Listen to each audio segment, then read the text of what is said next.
ایک دفعہ کا ذکر ہے، ایک گھنے جنگل کے درمیان رنگ برنگی پھولدار جھاڑیوں سے گھرے ہوئے سنہری دھوپ سے روشن گھاس کے میدان میں ایک خرگوش رہتا تھا جس کا نام بینی تھا۔ بینی اپنے بڑے خوابوں اور اس سے بھی بڑے دل کے لیے جانا جاتا تھا۔ اسے تلاش کرنا اور مہم جوئی پر جانا بہت پسند تھا، اور ایک دن اس نے زمین کا سب سے بہادر خرگوش بننے کا فیصلہ کیا۔ بینی نے ایک سنہری گاجر کی بہت ساری کہانیاں سن رکھی تھی، تو ایک دن وہ اس گاجر کی تلاش میں نکل کھڑا ہوا۔ سنہری گاجر کے بارے میں مشہور تھا کہ وہ ایک تاریک گھنے جنگل میں چھپی ہوئی ہے۔ بہت سے جانور اس گھنے جنگل میں اس گاجر کو تلاش کرنے کے لیے گئے، لیکن کوئی بھی واپس نہ آیا۔ لیکن بینی نے ان تمام کہانیوں کی پرواہ نہ کی اور اس جنگل کی طرف نکل کھڑا ہوا۔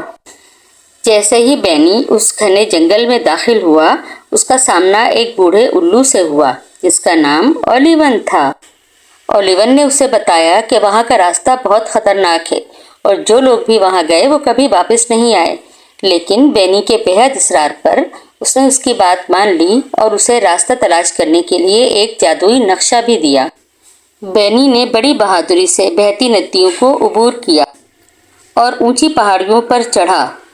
راستے میں اس کی ملاقات اسکویکی نامی ایک گلہری سے ہوئی جو بہت پیاری اور ملنسار تھی۔ گلہری بھی اس کی تلاش میں اس کے ساتھ شامل ہو گئی۔ جب وہ سنہری گاجر کے قریب پہنچے تو ان کا سامنا میکس نامی ایک شرارتی جن سے ہوا۔ میکس نے انہیں پھنسانے کی کوشش کی، لیکن بینی کی بہادری اور نیک نیتی نے اس کا دل جیت لیا۔ میکس اس کا اتحادی بن گیا اور سنہری گاجر تک پہنچنے میں اس کی مدد کرنے کا فیصلہ کیا۔ آخر کار وہ ایک چمکتے ہوئے خزانے تک پہنچے، لیکن یہ کیا، اس کی حیرت کی انتہا نہ رہی، کیونکہ وہ ایک سنہری گاجر نہیں بلکہ چمکتا ہوا نقرئی گولا تھا۔ یہ جادوئی کرسٹل خواہشات کو پورا کرتا تھا۔